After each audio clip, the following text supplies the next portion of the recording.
The Five Findouters and the Dog, written by Enid Blyton. First adventure, The Mystery of the Burnt Cottage. Chapter 1, The Burning Cottage. It was at 9:30 on a dark April night that all the excitement began. The village of Peterswood was perfectly quiet and peaceful except for a dog barking somewhere. Then suddenly, to the west of the village, a great light flared up. Larry Dakin was just getting into bed when he saw it. He had pulled back his curtains so that the daylight would wake him, and he suddenly saw the flare to the west. "Golly, what's that?" he said. He called to his sister. "Daisy, I say come here and look. There's a funny flare up down in the village somewhere." His sister came into the bedroom in her nightdress. She looked out of the window. "It's a fire," she said. "It looks pretty big, doesn't it? I wonder what it is. Do you think it's someone's house on fire?" "We'd better go and see," said Larry, excited. "Let's get dressed again. Mummy and Daddy are out, so they won't know anything about the fire. Come on, hurry." Larry and Daisy dressed quickly and then ran down the stairs and out into the dark garden. As they went down the lane, they passed another house and heard the sound of hurrying footsteps coming down the drive there. "It's Pip, I bet," said Larry, and shone his torch up the drive. The light picked out a boy about his own age, and with him a small girl of about 8. "Hallo, Bets, you coming too?" called Daisy, surprised. "I should have thought you'd been asleep." "Larry," called Pip, "it's a fire, isn't it? Whose house is burning, do you think? Will they send for the fire engine?" "The house will be burned down before the firemen come all the way from the next village," said Larry. "Come on, it looks as if it's down Haycock Lane." They all ran on together. Some of the villagers had seen the glare too and were running down the lane as well. It was exciting. "It's Mr. Hicks's house," said a man. "Sure as anything it's his house." They all poured down to the end of the lane. The glare became higher and brighter. "It's not the house," cried Larry. "It's the cottage he works in the garden, his workroom. Golly, there won't be much left of it." There certainly wouldn't. The place was old, half-timbered and thatched, and the dry straw of the roof was blazing strongly. Mr. Goon, the village policeman, was there, directing men to throw water on the flames. He saw the children and shouted at them, "Clear off, you! Clear off!" "That's what he always says to children," said Bets. "I've never heard him say anything else." It was not the least use throwing pails of water on the flames. The policeman yelled for the chauffeur. "Where's Mr. Thomas? Tell him to get out the hosepipe he uses to clean the car." "Mr. Thomas has gone to fetch the master," shouted a woman's voice. "He's gone to the station to meet the London train." It was Mrs. Mintz, the cook, speaking. She was a fat, comfortable-looking person who was in a very scared state now. She filled pails of water from a tap, her hands trembling. "It's no use," said one of the villagers. "Can't stop this fire now. It's got too big a hold." "Someone's phoned for the fire engine," said another man.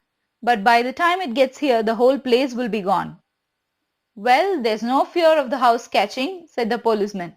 "Wind's in the opposite direction, luckily. My word, what a shock for Mr. Higg when he comes home." The 4 children watched everything with excitement. "It's a shame to see such a nice little cottage go up in flames," said Larry. "I wish they'd let us do something, throw water for instance." A boy about the same age as Larry ran up with a pail of water and threw it towards the flames, but his aim was bad and some of it went over Larry. He shouted at the boy, "Hey you, some of that went over me. Look what you're doing, for goodness sake." "Sorry, old boy," said the boy in a funny drawling sort of voice. The flames shot up and lighted the whole garden well. Larry saw that the boy was plump, well-dressed and rather pleased with himself. "He's the boy who has come to live with his father and mother in the inn opposite," said Pip in a low voice to Larry. "He's awful. Thinks he knows everything and has so much pocket money he doesn't know what to do with it." The policeman saw the boy carrying the pail. "Here you," he yelled. "Clear off. We don't want children getting in the way." I'm not a child, said the boy indignantly. Can't you see I'm helping? You clear off, said Mr. Goon. A dog suddenly appeared and barked round the policeman's ankle in the most annoying way. Mr. Goon was angry. He kicked out at the dog. This your dog? He called to the boy. Call him off. The boy took no notice but went to get another pail of water. The dog had a wonderful time round Mr. Goon's trousered ankles. Clear off, said the policeman, kicking out again. Larry and the others chuckled. The dog was a nice little thing, a black Scottie, very nimble on his short legs. He belongs to that boy, said Pip. He's a topping dog, absolutely full of fun. I wish he was mine. A shower of sparks flew up into the air as part of the straw roof fell in. There was a horrible smell of burning and smoke. The children moved back a little. There came the sound of a car down the lane. A shout went up. Here's Mr. Hick! The car drew up in the drive by the house. A man got out and ran down the garden to where the burning cottage stood. Mr. Hick, sir, sorry to say your workroom is almost destroyed, said the policeman.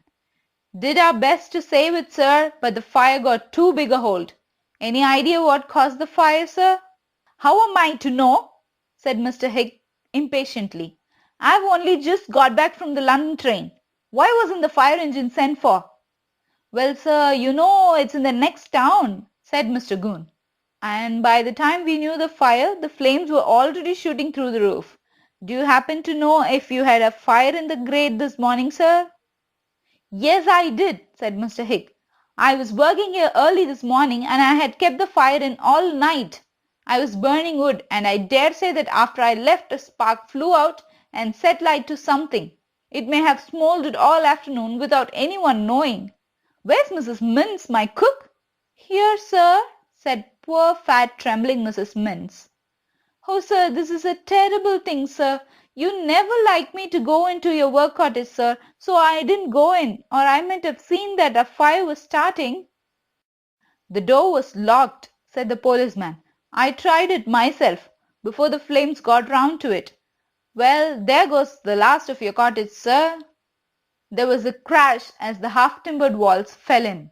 The flames rose high, and everyone stepped back, for the heat was terrific.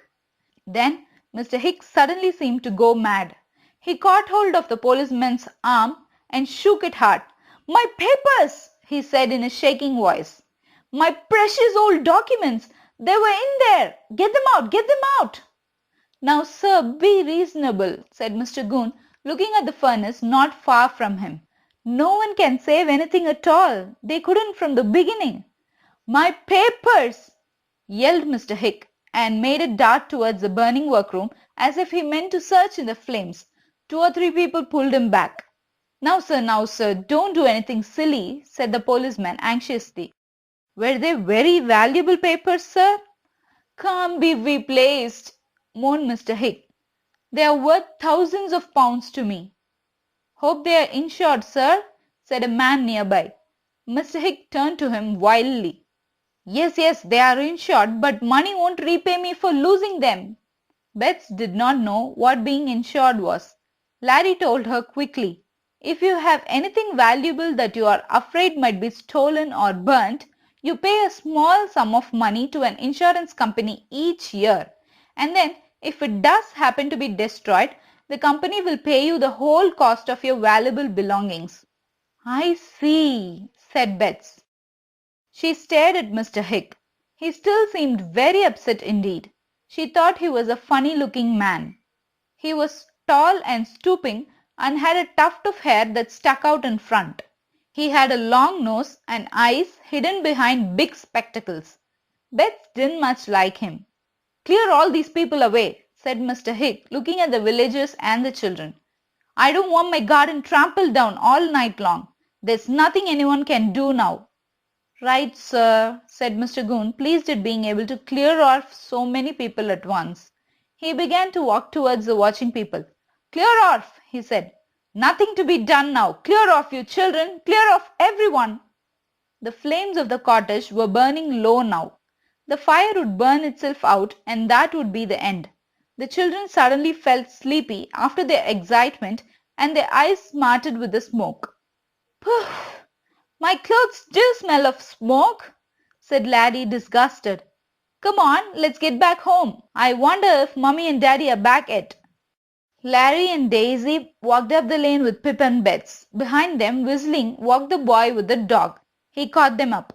"That was a real thrill, wasn't it?" he said. "Good thing no one was hurt. I say, what about meeting tomorrow, having a game or something? I'm all alone at that hotel opposite Mr. Hicks' garden. My mother and father are out golfing all day." "Well," said Larry, who didn't particularly like the look of the boy. "Well, if we are anywhere about, we'll pick you up." "Right," said the boy. "Come on, mister, home boy." The little Scotty, who had been circling round the children's legs, ran to the boy. They disappeared into the darkness.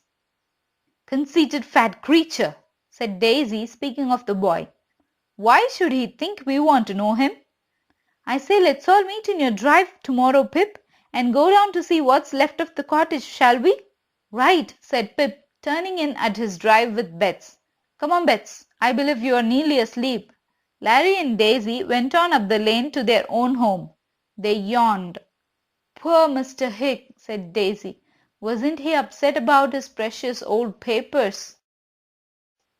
The adventure will be continued. If you like this storytelling, please do like, share, comment and subscribe to Recital Entertainment. Thank you.